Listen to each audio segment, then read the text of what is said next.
Dear students, now let's start with our new topic, that is correct usage of some adjectives.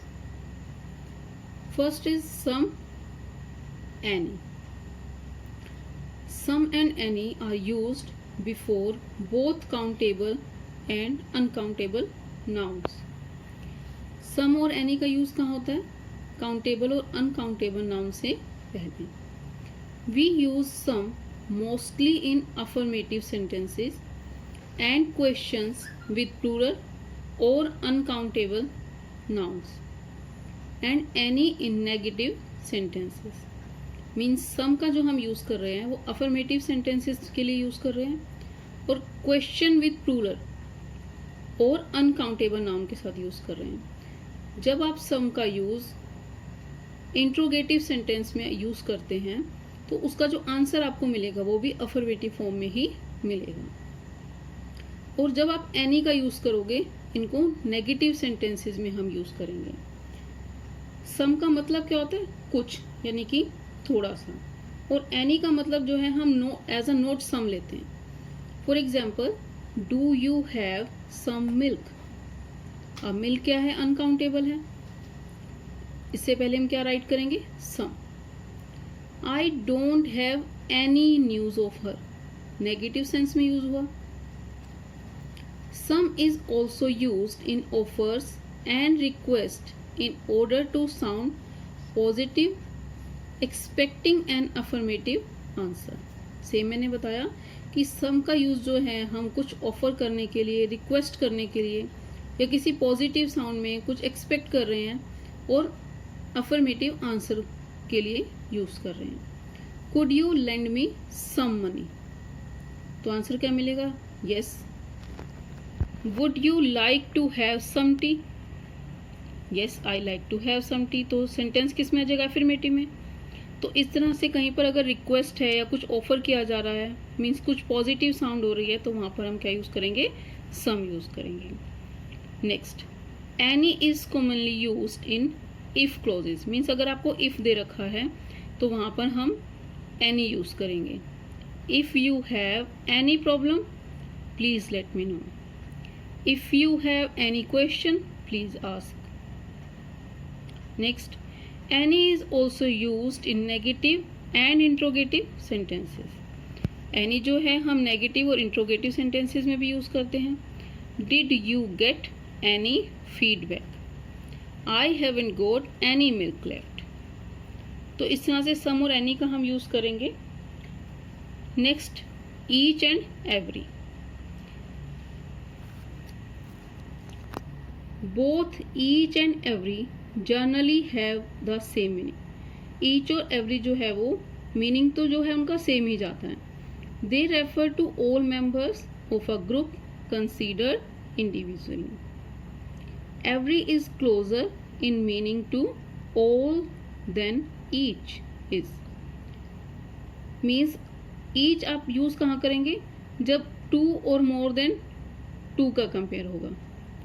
और every करना है अगर group के अंदर कुछ बात हो रही है तो. For this I give you some example.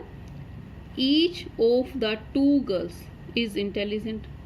यहाँ पर टू गर्ल्स की बात हुई है तो वहां पर हम क्या लिखेंगे? ईच. अगर बात होती ग्रुप की, every citizen should be loyal to the nation, तो इस तरह से ईच और एवरी का यूज करेंगे. Some examples are also there. Each project in the course must be completed before the end of semester. या आप ये भी राइट कर सकते हैं, every project in the course must be completed before the end of the semester. Means वो क्या कर रहा है? कभी कभी ऐसा होता है कि जो ईच और एवरी है उनको हम सेम मीनिंग में लेकर के जाते हैं, तो आप दोनों में से कुछ भी यूज कर सकते हैं. Next point, there is a little less emphasis on the individual with every when comparing it to each. However every can not be used when referring to two things. ये जो मैंने अभी आपको बताया था. And is not common with small numbers. Means अगर आपको कहीं ऐसा लगे कि टू थिंग्स की या टू पर्सन की बात हो रही है तो वहां पर हम ईच यूज करेंगे. और अगर एक ग्रुप के बारे में बात हो रही है तो क्या यूज करेंगे? Every. Every one of my friend attended the party. अब एवरी ऑफ माई फ्रेंड तो नहीं लिखेंगे, क्या लिखेंगे? Each of my friend attended the party. Next, we can't use each with the words like almost और nearly. Means each word जो है वो can't use each with the word. अगर आपके पास ऑलमोस्ट और नियरली वर्ड होगा तो आप यहाँ पर ईच यूज नहीं करेंगे। Hair we use every. Almost each factory, almost आ गया, ईच नहीं यूज होगा, हम लिखेंगे almost every factory pollutes the atmosphere. तो दिस वन इज करेक्ट। अगर आप ईच लिखते हैं तो ये आपका रॉन्ग हो जाएगा। मीन्स अगर हम ये कहें जनरली जो है ईच जो वर्ड है वो होता है टू से या मोर देन टू से, और कोई भी ग्रुप है उसमें एक एक पर्सन की तरफ जो है हमें पॉइंट आउट करता है। मीन्स एक एग्जैक्ट नंबर के बारे में बताता है। और एवरी जो है वो एक ग्रुप के लिए यूज होता है, और इससे हमें पता चलता है कि जो भी थिंग है या जो भी वहाँ पर पर्सन्स दे रखे हैं वो अनकाउंटेबल हैं, उनको काउंट नहीं कर सकते, मतलब निश्चित नहीं है वो। जैसे हम ये कहें एवरी सिटीजन, अब हमें नहीं मालूम कि कितने सिटीजन है, उसमें कितने लोग हैं, हम काउंट नहीं कर सकते हैं।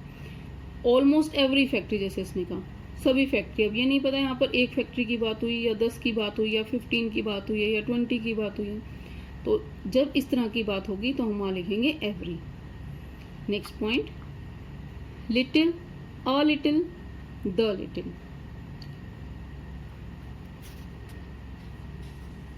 Little means not much. Little का मतलब क्या होता है? Not much. This adjective has a negative meaning. यहाँ पर लिटिल का मतलब क्या ले रहा है कि लिटिल का मतलब क्या है कि less than the required quantity. Means अगर आपको मिल्क चाहिए तो उतना नहीं है जितनी कि आपको उसकी रिक्वायरमेंट है, मतलब ना के बराबर है। जितनी मनी रिक्वायर्ड है उतनी मनी नहीं है, ना के बराबर है, तो वहां पर हम लिखेंगे little. Means there is little money left with him, almost no money. There is little hope of him attending the party. यहाँ पर भी कोई होप नहीं है।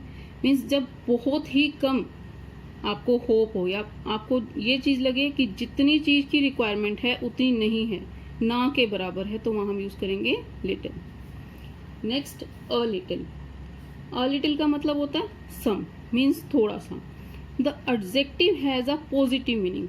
इसमें थोड़ा सा पॉजिटिव मीनिंग जाता है कि आपको किसी के आने की उम्मीद है लेकिन है थोड़ी सी है, तो वहां पर हम लिखेंगे a little. There is a little hope of his recovery. Means थोड़ी सी आपको होप है कि वो ठीक हो जाएगा। A little knowledge is a dangerous thing. तो यहाँ हम क्या यूज करेंगे? A little. The little. अब द लिटिल का मीनिंग क्या होगा? Not much, but what ever all is there. For example, the little money he had has all been spent. Now he hasn't got any money. मतलब जो भी उसके पास था वो खर्च कर चुका है, अब उसके पास कुछ नहीं है। The little truth he spoke helped him save his child's life. तो इस तरह से हम लिटिल, अ लिटिल और द लिटिल का यूज करेंगे। Next point, few, a few और द फ्यू। अब फ्यू का मतलब क्या होता है? हार्डली एनी, या आप ये कह सकते हो कि नॉट मैनी, बिलो और लेस देन रिक्वायर्ड नंबर। और इसमें क्या मतलब? नहीं के बराबर जो है वो आपके नंबर्स को बताएगा। For example, few boys are sincere. Means कुछ ही बॉयज हैं जो सिंसियर है, यानी कि ना के बराबर। अगर हम देखें कि क्लास के अंदर 30 बॉयज हैं तो 30 में से 2 और 3 सिंसियर हैं, तो नेगेटिव मीनिंग जाता है अगर आप फ्यू राइट करते हैं तो। Few boys are sincere. या नेक्स्ट एग्जाम्पल देखें, he is a man of few words. या आप ये बोलो I have few friends, means कुछ ही फ्रेंड्स हैं आपके। Next is a few. A few means some, और पॉजिटिव मीनिंग में जाता है। जैसे हमने लिटिल, अ लिटिल और द लिटिल का किया, सेम उसी उसमें रहेगा इसका भी यूज। बट थोड़ा सा डिफरेंस हो जाएगा, वहाँ लिटिल है, यहाँ फ्यू है। फ्यू मैंने बताया कि नेगेटिव मीनिंग में जाएगा और हार्डली एनी इसका मीनिंग होगा, मीन्स ना के बराबर। अ फ्यू मीन्स सम यानी कुछ, बट जाएगा पॉजिटिव सेंस में। For example, a few of his friends helped him in his time of crisis. A few means positive sense में गया बट कम नंबर्स को बताएगा। A few friends of encouragement go very far. तो यहाँ पर हम क्या यूज करेंगे, a few. Next, the few. The few means not many but all but are there. Means इसका मीनिंग क्या है कि बहुत सारे नहीं हैं बट ऑल ऑफ देम, मतलब जो कुछ भी है उसी की साइड ये हमारे को पॉइंट आउट करेगा और कुछ नंबर्स के बारे में बताएगा। The few books he has red have taught him the way of life. तो यहाँ पर हम क्या यूज करेंगे, द फ्यू। मीन्स उसने रीड तो की हैं और उनसे कुछ सीखा भी है, लेकिन बहुत ज़्यादा नहीं है, but not many but all but are there. Last is much and many. अब मच एंड मैनी में क्या होगा, much and many both mean a lot of. दोनों का मतलब क्या होता है, अ लॉट ऑफ। अब मच जो है वो यूज होता है अनकाउंटेबल नाउन के साथ and takes singular verb with it, और मैनी जो यूज होता है वो प्लूरल नाउन के साथ यूज होता है। For example, there is not much milk left. अब मिल्क को काउंट नहीं कर सकते तो अनकाउंटेबल होगा तो मच यूज करेंगे, और अगर प्लूरल नंबर होगा तो मैनी यूज करेंगे। Means there are many students in the class.